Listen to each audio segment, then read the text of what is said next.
2022 sudah mau berakhir dan masih banyak sekali teman-teman yang bingung dalam memilih Nintendo Switch. Kira-kira mereka mau main yang Nintendo Switch biasa atau mungkin mau bermain Nintendo Switch Lite, yang dimana Nintendo Switch Lite ini memberikan banyak fitur dari segi bobot maupun spek lainnya.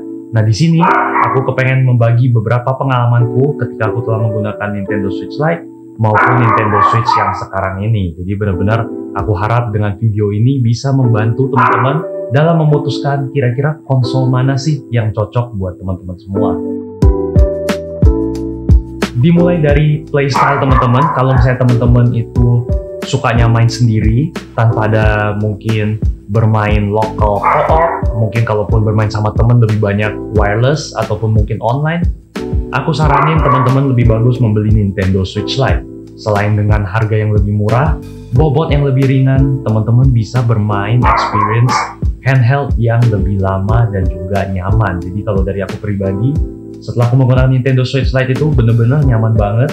Dari segi playstyle ataupun apapun itu aku merasa lebih enak, mainnya itu bisa lebih lama tanpa merasakan tangan terasa capek. Nah, tetapi kalau misalnya teman-teman seperti aku yang mungkin terkadang kita pengen main bersama teman ataupun dengan keluarga rame-rame di TV, teman-teman wajib banget membeli yang Nintendo Switch biasa, ataupun itu bisa V1, V2 ataupun yang seri OLED yang terbaru. Jadi kalau misalnya teman-teman pengen merasakan experience yang paling lengkap, paling mantap, dan juga bisa dibilang kualitas warna dan gambar yang paling bagus, teman-teman wajib banget membeli Nintendo Switch OLED. Jadi ini cocok banget buat teman-teman semua. Nah, kalau misalnya kita berbicara soal budget, kalau misalnya teman-teman memiliki budget sekitar di 1,7, 1,8 maupun sampai sekitar 2,5 juta, itu udah pasti teman-teman hanya bisa membeli Nintendo Switch Lite, yang dimana menurutku itu teman-teman sudah worth it banget dengan harga yang sudah turun jauh dibandingkan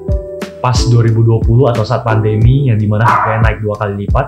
Harga Nintendo Switch Lite sekarang sudah jatuh sekitar 2 jutaan dan sudah termasuk oke untuk teman-teman yang mau membeli Nintendo Switch Lite. Bahkan di beberapa marketplace aku udah lihat dengan harga yang sekitar mungkin 1,7, 1,8, teman-teman udah bisa mendapatkan Nintendo Switch Lite second, tetapi sudah plus dengan game. Karena kalau misalnya teman-teman nggak tahu, Nintendo Switch itu gamenya super duper mahal. Jadi itu udah steal banget, udah bener-bener oke banget dealnya. Dan itu begitu juga dengan Nintendo Switch OLED ataupun Nintendo Switch V1 ataupun V2. Kalau misalnya teman-teman punya budget sekitar 4 jutaan ke atas, itu teman-teman sudah pasti bisa membeli Nintendo Switch OLED. Tetapi seperti yang tadi aku sebutkan, dan ini kembali lagi ke preference teman-teman. Kalau misalnya teman-teman ada yang pokoknya harus baru nih, nggak mau yang second, nah teman-teman bisa membeli Nintendo Switch OLED. Ini kemarin aku pribadi ngedapetin di harga sekitar 4,3an. Jadi yang ini bisa bilang sudah cukup murah, yang dimana saat launching pertama itu harganya di sekitar 5 jutaan lebih. Jadi ini udah cukup oke. Nggak tahu nanti ketika video ini rilis harganya berapa, tapi aku rasa masih di sekitar range 4 jutaan. Nah, bahkan kalau misalnya teman-teman hoki, aku pernah lihat di beberapa marketplace itu teman-teman bisa mendapatkan Nintendo Switch OLED yang second, mulus banget, masih pemakaian 2 bulanan, dan bahkan sudah mendapatkan bonus micro SD dan game dengan harga yang lebih murah. Kalau nggak salah waktu itu aku pernah ketemu di harga 4 juta atau bahkan pernah 3,8 ya, atau ada juga yang sama tapi teman-teman dapat bonus-bonus. Jadi itu hal yang teman-teman bisa consider ketika teman-teman punya budget yang mungkin agak pas-pasan gitu ya, nggak bisa membeli aksesoris lain ataupun game yang baru gitu ya, teman-teman bisa consider konsol-konsol second di beberapa marketplace. Dan mungkin banyak teman-teman yang bertanya, kira-kira kalau kita bermain Nintendo Switch ini, kita lebih bagus membeli game fisik atau digital? Nah, ini adalah pertanyaan yang mungkin berbeda-beda tergantung dari setiap individu. Ada yang lebih suka beli game fisik atau cartridge karena katanya bisa dijual kembali saat kita udah bosen, atau ada juga yang membeli fisik karena investasi, yang katanya harganya bisa turun dan naik, which is di beberapa sisi itu benar. Atau mungkin ada beberapa orang yang pengennya main digital aja karena takut nanti hilang. Nah, kalau misalnya teman-teman nanya aku pribadi lebih suka, sebenarnya nggak ada preference ya.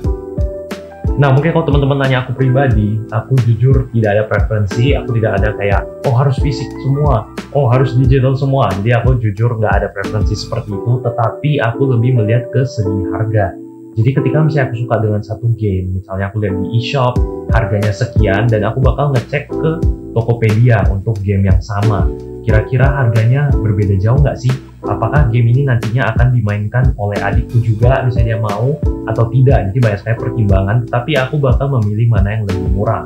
Jadi kalau misalnya di eShop harganya 800 ribuan, terus gamenya juga ukurannya gede, 10 GB lebih, aku lebih memilih mungkin membeli fisikalnya. Jadi selain teman-teman bisa hemat space dari micro SD, teman-teman juga ya seperti yang mungkin beberapa orang bilang bisa dijual kembali ketika sudah kita bosan dengan gamenya. Jadi itu preferensi aku pribadi. Jadi aku bakal lihat contohnya Zelda Breath of the Wild. Itu kalau misalnya teman-teman beli di eShop itu harganya 59,99 US dollar. Dan itu kalau misalnya teman-teman convert itu harganya bisa sampai 800 ribuan. Nah, sedangkan kalau misalnya kita lihat di Tokopedia, harganya itu mungkin sekitar 500 sampai 600 ribuan. Mungkin rata-rata di 600 ribuan untuk yang baru, second 500 ribuan, which is selisih bisa sampai 200-300 ribu. Jadi itu hal yang aku pertimbangin. Habis itu kedua, game Zelda ini cukup besar. Memori micro SD ku itu hanya 128 GB, dan aku nggak pengen hanya dengan beberapa game sudah habis. Jadi aku berusaha untuk men-preserve memori tersebut, jadi aku nggak usah lagi beli micro SD baru. Jadi itu adalah salah satu keunggulannya dan pertimbanganku pribadi. Nah, mungkin untuk game-game yang ringan, mungkin hanya 1 GB, 4 GB, itu aku bakal membeli game digitalnya, karena game-game yang ukuran kecil itu rata-rata lebih banyak diskon-diskonnya di eShop. Jadi itu yang kenapa, seperti yang tadi aku bilang, tergantung dari harga, mana yang murah, itulah kita beli, jadi nggak ada preferensinya. Dan mungkin ada juga sebagian dari kalian yang menanyakan, kok lebih bagus kita menunggu sampai Nintendo Switch Pro, atau kita lebih bagus beli Nintendo Switch OLED aja? Nah, jujur kalau aku pribadi, ya namanya kalau kita mau mengejar teknologi itu tidak akan ada habisnya. Dan sejauh ini aku belum mendengar rumor apapun mengenai Nintendo Switch Pro selain bocoran yang dibocorkan oleh pihak Nvidia, yang dimana mereka mengatakan bahwa Nintendo Switch Pro itu akan menggunakan teknologi Nvidia yang terbaru, yang seri apa aku juga belum terlalu perhatiin. Tetapi untuk release date-nya itu juga masih ambigu, apakah benar di Maret atau tidak. Nah, jadi mungkin kalau aku pribadi, kalau misalnya teman-teman sudah ngebet banget, udah pengen main, udah nggak tahan, aku saranin teman-teman main Nintendo Switch OLED saja, itu sudah lebih dari cukup. Karena menurutku pribadi, kayaknya di Nintendo Switch Pro dengan rumor yang ada saat ini di bulan Oktober 2022, itu belum ada info mengenai fitur-fitur tambahan dari Nintendo Switch Pro. Jadi hanya penambahan spesifikasi untuk performance-nya saja yang mungkin ngefek ke FPS-nya saja. Jadi untuk itu aku lihat masih belum terlalu pengaruh ya untuk teman-teman nunggu ke Nintendo Switch Pro. Sampai mungkin nanti kalau ada berita terbaru atau terupdate, nanti aku bakal memberikan opini yang terupdate lagi ke teman-teman semua.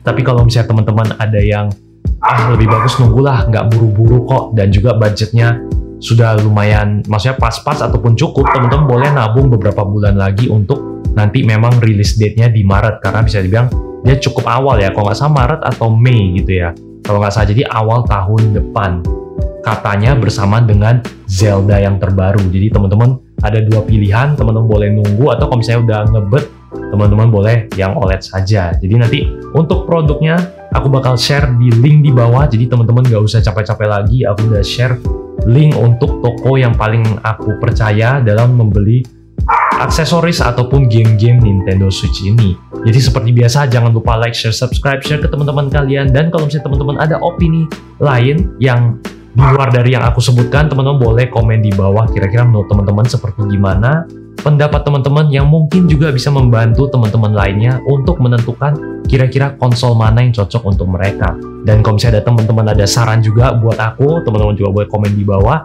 Dan sekali lagi jangan lupa like, share, subscribe, share ke teman-teman kalian, dan aku akan ketemu teman-teman di episode berikutnya. Until next time.